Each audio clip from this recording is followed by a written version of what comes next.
Hello, and welcome to the Steve and Mark Discuss podcast, where Steve brings up a subject, I listen to what he has to say, I do some immediate analysis on it, because I do not know what he's going to bring up, and we have a 15-20 minute discourse about it, and maybe resolve some things. Okay? So now, over to Steve. Hi, people. So, in this podcast, we'll be talking about the the standing of the US in the world.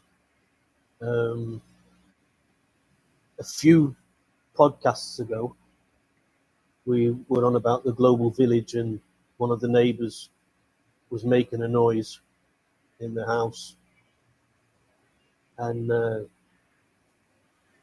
recently, I think 2 days ago, one of the other neighbors complained, made a comment about the noise coming out of the house of the US. And of course, it was Vladimir Putin. And what he said, he was criticizing the apparent witch hunt on Donald Trump, with all the accusations being placed on Donald Trump, and all the processes that have been put into the justice system against Donald Trump. And even Putin, he says that it was a witch hunt, and he says that the US now is the last country that can preach democracy.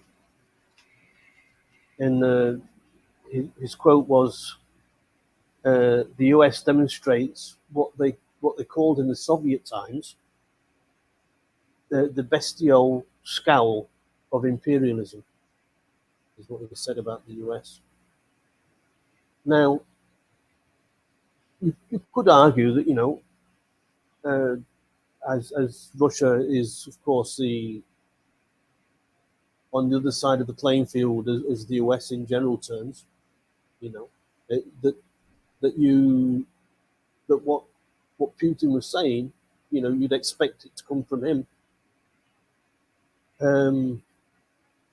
But to be quite honest, I find it difficult to disagree with him. It's difficult to disagree with him. And I've been really, really quiet about what's been going on in the US. I don't want to take sides. However, what we see is what we see. And you can't close your eyes to the facts of what's been going on in the US. I think also, Putin was the first of the neighbors in this global village to make the comment. So the neighbors are starting to talk about one of the houses. I think that the other houses, or the other neighbors in the global village, like the Africans and the Southern Hemisphere, they've been really restrained on not commenting on what they see.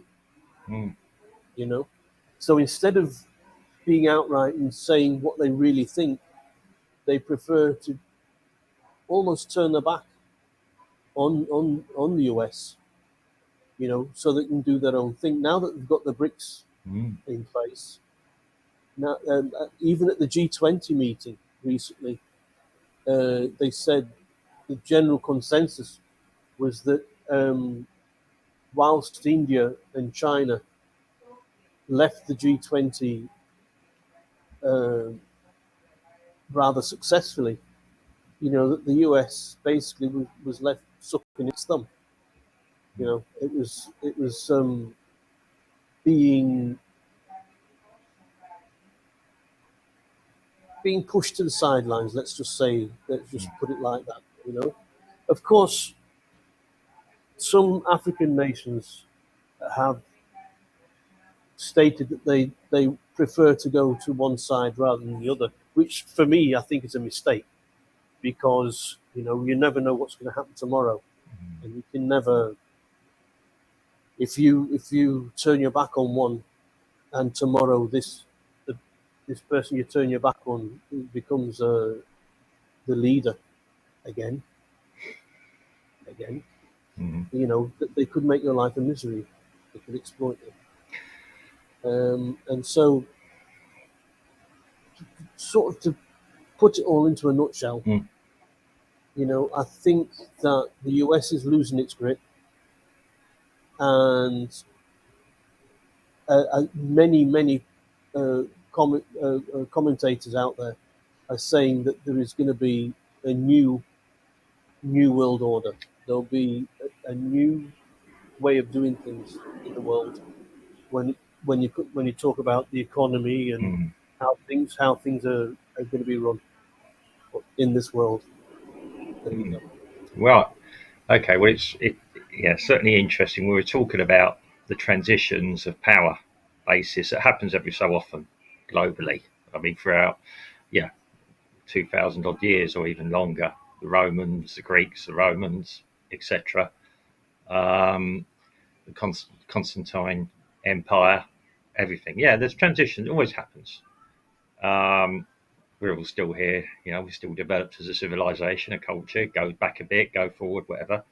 I mean, I was reading about Biden having a meeting with different people, and I mean, possibly I don't know how lucid or anything else he is. There's all sorts of speculation, but he probably reads. People in his condition still able to read, look at information. It's just when they're in certain situations, I believe.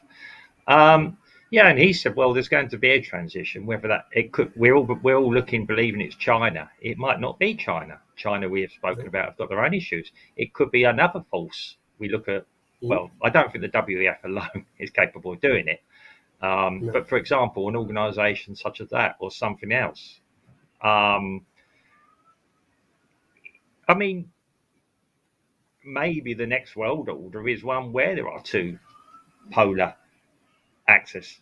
Maybe that's the next experiment that's going to happen, in effect. It nearly happened with communism and capitalism. It never quite happened because even the communist was capitalist, if you understand what I'm saying by that.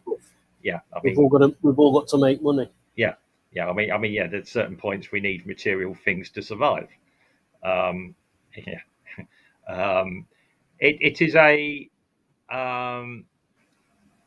it's a transitional period. The last time, if you like, there was a big global shift was between Great Britain at the time, use UK, Great Britain, and the US. But because we were relatively friendly, I'm saying relatively here because don't forget there was some conflicts and even some antagonism even when this was happening at the turn of the last century, when the US became the ascendant country.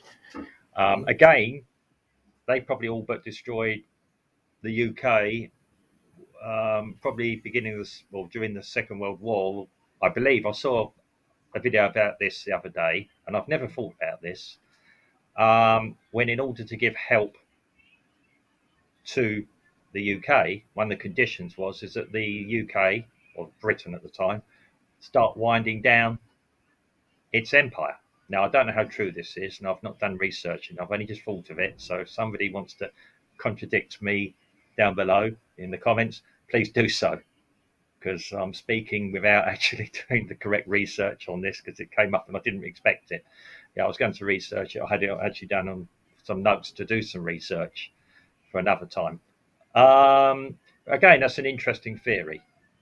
Whether it's true or not, or totally true, I half heard it, half not, if you understand. Churchill was asking for help at the time. And so again, I mean, we're now in a situation, the US is losing dominance. The previous administration saw this. I'm not sure if the current administration is aware of it and is trying to manipulate it in a different way. Whereas the previous administration was trying to build up internally again, making let's call it MAGA, Make America Great Again. Both it's probably both too late on both scores with respect to that. Okay, whichever way you look at it. Now,